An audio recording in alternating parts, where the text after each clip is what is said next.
Morning, everyone. This is my first response to some Q&A with Jeff. Thanks for participating, you who did, and yeah, so I just thought it would be fun. I know a lot of other YouTubers do this, and so yeah, I just want to try it, and we'll see where it goes. I had some good questions, and I had some stupid ones, and so I'm gonna just kind of answer, the ones that I can, and hopefully that helps, and hopefully it's fun too. So, knives and stuff. How do you start a small business selling handmade stuff online? Some of my subscribers are interested in buying some tools from me, but I don't know how to sell them. How can they pay me online, and how does shipping work? Basically what you're kind of describing is like, you might have like an Instagram account, and you make knives, and you got a lot of followers, or a decent amount, and they're like, hey, I want to buy something from you. PayPal is very easy, and it's the most common way of doing transactions online. You can basically I get your email, and I send you an invoice, and let's say $50. I send you a request for money for $50. You pay me, and then I generally will ship it. Shipping, you'll get to know your own product, the size and weight, and there seems to just be a general price for mine. Anyways, I pay about $9 to $11, and generally that's like worldwide. So if you charge 14, you're basically safe to just say worldwide shipping, $14, and yeah, and so that's basically it. Someone wants to buy your product, just you get in contact with them and exchange pricing and payment, and then just ship it to them. And so so that is the basic answer. In my newer book, I'm gonna just explain like the whole business, like the whole online thing. There's a lot to it. I could talk for too long. So yeah, thanks, knives and stuff. Jay Harris, if you use a website to sell, should you hire a pro to design and update it? If you look at my website, it's very easy to tell that there is no pro there, but it has been functional. So I use Weebly, and it's just a drag and drop type platform, and so yeah, it's very simple to use. Like there's you get a template, and you just drag text or photos, and it's you'll play around with it and just kind of get to know what you're doing there. You just fiddle around with the layout. But yeah, as far as needing a pro designer, like if we're talking about selling, in my case, spoons, you don't need a pro designer to sell spoons. Basically, you need to have a payment method set up, and that's about it. If you have pictures, descriptions, and all that, then yeah, just have a way for people to pay. So thanks, Jay. Brian Williams asks, would you advise having a website to sell carvings, or do you feel someone would do better if they had a store to sell them locally in their town? As far as selling online or locally, I lean to locally. There's more, there seems to be more product movement. My online shop does not outperform my local, or local sales. But if you are in the middle of nowhere and online is your only option, or if you just don't like talking to people at all, online you don't need to really have many conversations face to face, that type of stuff. But you have to give online your everything. You can't be sidetracked. You gotta devote a lot of time for unfortunately, like, smaller return. It's just a whole different learning curve, but it can be done. So thanks, Brian, there for that question. Jay asks again, so can you speak about sourcing raw material? I've mentioned this before, I'm pretty sure. I'm good friends with an arborist, and so as he takes a tree down, he'll literally back the dump trailer up and you know, in my driveway here and let me pick whatever I want, or I just go to his log yard and grab stuff. So he's a good friend, and you know, wouldn't just expect that from anyone. And we didn't always have that deal, but at first I was paying him 10 bucks a block, which is basically as big of a piece that you can carry. And for that block, I could carve quite a bit of stuff. And so yeah, call a local arborist. Just ask for some green stuff. You need some fresh wood to carve. Yeah, that's if you're doing green woodworking. And he's, you know, a local arborist is going to have a ton of stuff. And I think more often than not, they'll appreciate helping out a local guy or a local carver. Yeah, just be nice to him. You might even, if things are slow for you in your business or whatever, or you just want to change up in work, if you you know, you have an understanding of wood and he sees that you're hard working, he might even offer you a job, which I know some guys have, some carvers have just taken jobs with arborists because, you know, just something to do, keep them busy. And so yeah, call your local arborist and just introduce yourself. So thank you, Jay, for that. So Alaska Wooden Spoon Guy asks, how important is my sales pitch? Is it okay to trade spoons for babies?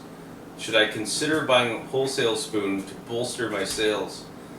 A lot of those things, not the trading spoons for babies thing, I'm going to be talking about in the upcoming book.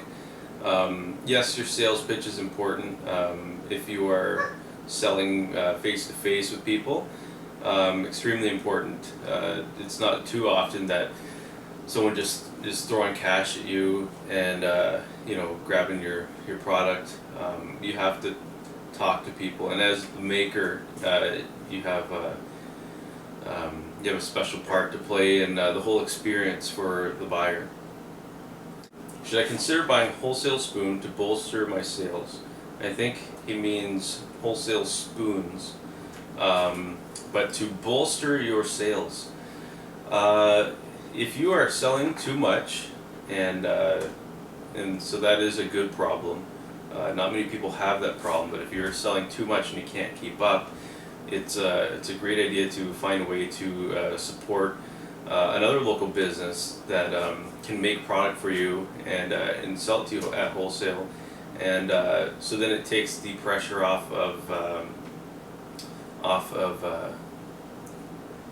so it takes the pressure off of you going nuts in the shop. And so in a case where someone is selling too much, it seems to be almost a waste of time to spend time in the shop when you can be selling.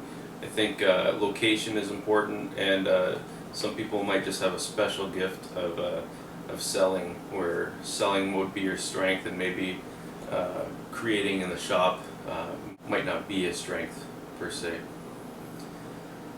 So that's all the questions I got. I didn't even get to finish my coffee. I thought I was going to get a little more questions here, but we'll do this again. So on this video, throw me some questions. I don't mind like wood carving questions as well. Like I know a lot of you guys already ask me stuff. I get a lot of messages through my Facebook and email, and so a lot of you guys message me through there. But yeah, like, so on this video, comment below, ask your questions, and yeah, we'll have some more fun with this Q&A. I'm gonna really try and make more time for the YouTube stuff, and so it'll kind of give me a purpose to be on here and just kind of take it easy. When I was doing the other videos, like the pole lathe, which is just outside turning gray right now, it was just so much work, and it was it just like killed me. I didn't do anything for like months after that. It was just way too much work, and so like it's not my strength to do like huge long videos. Like I just don't have all the time in the day just to sit and edit, or like even edit for like a week. But that was like a week of shooting and editing, and it was just way too much work. So I gotta just do some light stuff, and I'll get back into the wood carving stuff soon. The one problem I have is this camera. It doesn't focus that well, like on autofocus, and so so I'll sit down and like it'll kind of go and I might be out of focus, and you know, or I'm carving and showing something, and then when I come back to edit it, it's like 20 minutes of video where I'm like, you know, it's focused on the wall, and I'm like, look at this, and it's just all blurry. And so that was a point of frustration for me. But I have a guy coming from Austria soon, and so I'm gonna get him to help me with the video, and just kind of be behind the camera a bit, and so that'll make the how to carve stuff a lot easier to do. And yeah, and so I do plan to do a lot more of the how to carve stuff, because there's so much I've learned, and yeah, and so much I can share, and that's the stuff I like sharing for free, how to carve a spoon. As far as the business side of things, I think it's a little more valuable. It's taken a lot of hard work to figure it all out, and if you are going to be a business owner, especially in the woodworking, I want less serious folks out there than more. They're not like tire kickers, but just people who are dabbling in it. So I don't want to create too much competition. I'd rather cater to the guys like me, and you know, a good handful of others, and about 20 of you who already have the pre-order for the book. You guys are serious. You're like actually considering, you know, maybe quitting your job if you can figure out how to replace your job, rather than just, you know, you know, having a whack of ebooks out there that that just isn't that it's just oversaturating the market. And so I'm just trying to do that this time. Yeah, so if you guys have any more questions about that, feel free to you know, ask away. I'm going to be typing up a storm today. I've already got a good chunk of it done, and I'm really happy with it so far. It's everything that I'm sharing, I'm very excited about, and very passionate about. And so yeah, stay tuned, guys. I'm working on it like right now. I basically have like the whole table of contents, and so I'm just filling it all in, and it's going really well so far. I'm having a lot of fun writing this thing, and yeah, so you guys will you know, enjoy this read very soon. So again, it's $19 right now. It's going to be $97. Kind of seems like a lot, but like I said, I want the serious people, and $100 for my very best. I don't think it's that much. I've been working my butt off over here, figuring all this stuff out, and so if I can save you, you know, all that figuring out on your own, and failure, and just be an encouragement, the 97 is like really nothing. It's a drop in the bucket. So you know, especially if you get years of business out of this. So yeah, ask questions below. I'm gonna make another video and get back to you guys. Carve on and keep in touch.